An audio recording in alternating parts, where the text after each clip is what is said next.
Good morning, students. Our today's topic is relations. Last class में हमने जो किया था, कल वाली क्लास में हमने कौन कौन से क्वेश्चन किए थे, एक्सरसाइज 1.3 से जो रिलेटेड हमारे क्वेश्चन थे वो हमने कल डिस्कस किए थे कल वाली क्लास में। आज हमारी नेक्स्ट एक्सरसाइज स्टार्ट कर रहे हैं हम लोग, एक्सरसाइज 1.4 एंड इसका टॉपिक है रिलेशंस। अब देखो, वर्ड रिलेशन का मीनिंग आप सबको पता है, हम डेली लाइफ में यूज़ करते हैं। वर्ड रिलेशन का अगर जनरल मीनिंग देखा जाए तो क्या होता है, family tie between two persons, दो पर्सन्स के बीच में फैमिली टाई क्या है। जैसे हम कोई भी पर्सन्स का सेट उठाते हैं, फॉर एग्जांपल मैंने एक सेट में कुछ पर्सन्स डाल दिए। अब उन पर्सन्स के बीच में बहुत सारे रिलेशंस हो सकता है ए और बी मेंबर्स के बीच में क्या रिलेशन हो, फादर ऑफ का, यानी ए बी का फादर हो। ये भी हो सकता है मदर ऑफ का रिलेशन, ए बी की मदर हो। ठीक है, फ्रेंड ऑफ का रिलेशन, ए और बी आपस में फ्रेंड भी हो सकते हैं। ठीक है, ब्रदर ऑफ का रिलेशन भी हो सकता है, ए और बी हो सकता है आपस में ब्रदर हो। सिस्टर्स का रिलेशन भी हो सकता है। तो दो पर्सन्स के बीच में बहुत सारे रिलेशंस हो सकते हैं। ठीक है, तो हमारा भी यहाँ पे ये जो टॉपिक है ना, रिलेशन, इसी से रिलेटेड है। अब हम मैथ्स में कैसे देखेंगे, ग्रेटर देन का रिलेशन दो नंबर्स के बीच में, लेस देन का रिलेशन, ठीक है, इक्वल का रिलेशन, इस टाइप से रिलेशन की कुछ टाइप्स भी हैं। बट रिलेशन की डेफिनेशन करने से पहले ना आपको एक आनी चाहिए, कार्टेशियन प्रोडक्ट। ठीक है, ये आपकी बुक में मेंशन नहीं है कार्टेशियन प्रोडक्ट, तो मैं आपको ये सिखा रही हूँ। और ये वैसे जिन बच्चों के पास मैथ्स है उनको पता है, ये 11वीं क्लास में हम लोग सीखते हैं कार्टेशियन प्रोडक्ट क्या होती है। अब देखो, कार्टेशियन प्रोडक्ट हम कैसे करते हैं, जैसे ये एक ए सेट है, ये बी सेट है। ठीक है, दो सेट की जो मल्टीप्लिकेशन होती है ना, वो कार्टेशियन प्रोडक्ट में आती है। अब मल्टीप्लिकेशन कैसे करनी है सेट्स की, ये आपने नहीं सीखा है, तो वो आज मैं आपको सिखा रही हूँ। मल्टीप्लिकेशन ऑफ टू सेट्स देखो कैसे करेंगे। मैंने ए सेट में ये 3 एलिमेंट ले लिए, ए बी सी, और बी सेट में सी डी ई, इसमें भी 3 एलिमेंट्स ले लिए मैंने। ठीक है, तो ए क्रॉस बी, हम दो सेट्स की क्रॉस प्रोडक्ट कैसे करेंगे, दो सेट्स की मल्टीप्लिकेशन कैसे करेंगे वो देखिए। इसमें क्या होता है, पहला एलिमेंट, क्योंकि ए की बी से मल्टीप्लाई करनी है ना, जो सेट आपने पहले लिखा है तो पहले उसका मेंबर उठाना है आपने।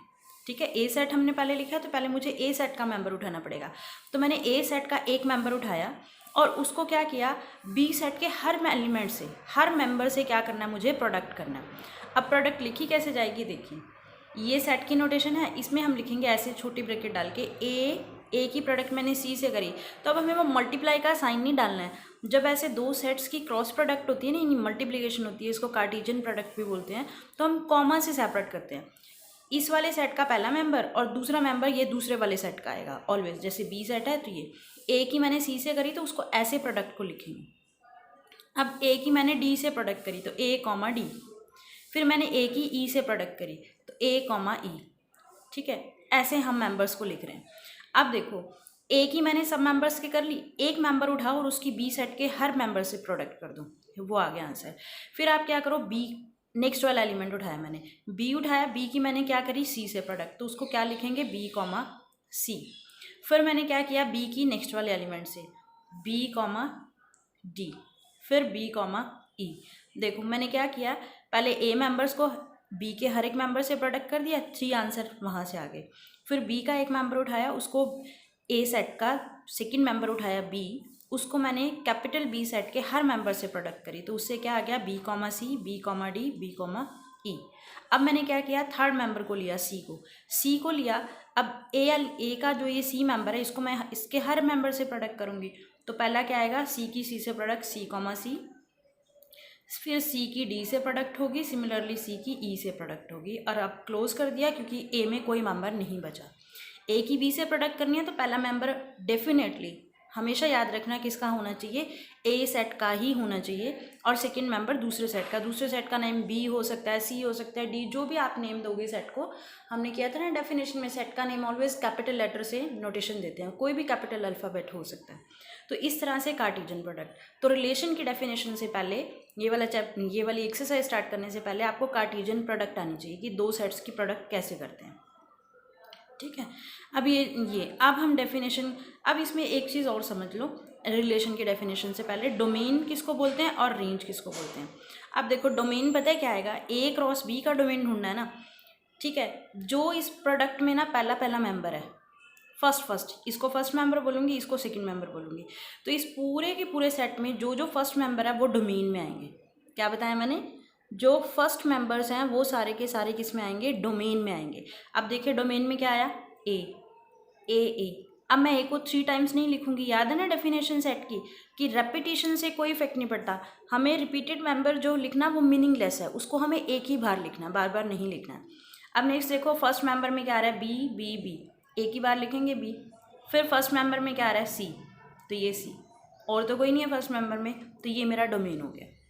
ठीक है, रेंज देखनी हो मुझे इसी सेट की, इस ए क्रॉस बी की बात कर रही हूँ मैं, इस सेट की मुझे रेंज देखनी हो तो रेंज कौन सा होगा, सेकंड वाला मेंबर, बाद वाला जो सेकंड नंबर पे आ रहा है। सेकंड नंबर पे देखो सी, डी, ई, आगे क्या है, सी रिपीट हो गया, हम लिख चुके हैं, डी रिपीट हो चुका है, ई रिपीट हो चुका है, सी भी रिपीट हुआ, डी भी रिपीट हो गया, ई भी, तो हम इनको एक बार लिख चुके हैं। तो ये डोमेन होगा क्रॉस प्रोडक्ट में और ये रेंज हो गया। ठीक है, ये 3 बेसिक डेफिनेशन रिलेशन की डेफिनेशन से पहले हमें आनी चाहिए, तो मैंने पहले आपको ये डेफिनेशन सिखाई है। अब हम डेफिनेशन करते हैं रिलेशन की, कि रिलेशन को कैसे डिफाइन करेंगे। मैंने जो अभी आपको ऊपर रिलेशन बताया वो सिंपल जर्नल, हम लाइफ में, डेली लाइफ में रिलेशन का क्या मीनिंग समझते हैं। अब सेट्स के, 2 सेट्स के बीच में रिलेशन को कैसे डिफाइन करते हैं, ये है हमारी रिलेशन की डेफिनेशन। ये कह रहे हैं एक रिलेशन आर, रिलेशन को हम कैपिटल आर से ही नोटेशन दे देंगे, एक relation R from a set A to a set B. देखो रिलेशन हमेशा 2 सेट्स के बीच में ही होगा, रिलेशन वैसे भी 2 मेंबर्स के बीच में होता है, हाँ वो दोनों सेट सेम भी हो सकते हैं। ठीक है, अब यहाँ पे ए और बी सेट, 2 सेट्स के बीच में रिलेशन की बात कर रहे हैं वो, तो 2 सेट्स के बीच में रिलेशन क्या कह रहा है, is a subset of A cross B. इसीलिए मैंने आपको देखो ए क्रॉस बी पहले सिखाई है, ए क्रॉस बी मतलब कार्टेशियन प्रोडक्ट। जिन 2 सेट में रिलेशन निकालना है मुझे, उन दोनों की क्रॉस प्रोडक्ट करनी है, उस क्रॉस प्रोडक्ट का जो सबसेट होगा। ठीक है, इज ए, क्या लिखा है, a relation R from a set A to set B. Relation R A set से बी सेट्स के बीच में क्या होगा, is a subset of A cross B. A cross B यानी जो मेरी कार्टेशियन प्रोडक्ट है उसका सबसेट होगा। अब देखो खुद ए क्रॉस बी भी रिलेशन हो सकती है, क्योंकि हमने डेफिनेशन करी थी इसे लास्ट वाली एक्सरसाइज में, a set is a subset of itself. Subset meaning किया था ना, छोटे सेट को बोलते हैं, उसके जो छोटे पार्ट्स बनाते हैं। तो कोई जो सेट होता है वो खुद का भी सबसेट होता ही है, every set is subset of itself. तो यहाँ पर ये डेफिनेशन है रिलेशन की। रिलेशन क्या कह रहा है, 2 सेट्स के बीच में रिलेशन क्या होगा, ए क्रॉस बी का, उनकी क्रॉस करो और उसका जो सबसेट होगा उसको। अब हम रिलेशंस की कुछ टाइप्स सीखेंगे, क्योंकि इन्हीं टाइप्स के यूज़ से हमें आगे एक्सरसाइज के क्वेश्चंस करने हैं। तो हम कुछ टाइप्स सीखेंगे कि रिलेशन की क्या क्या टाइप्स हैं। तो नेक्स्ट वीडियो में मैं आपको सिखाऊंगी टाइप्स ऑफ रिलेशन।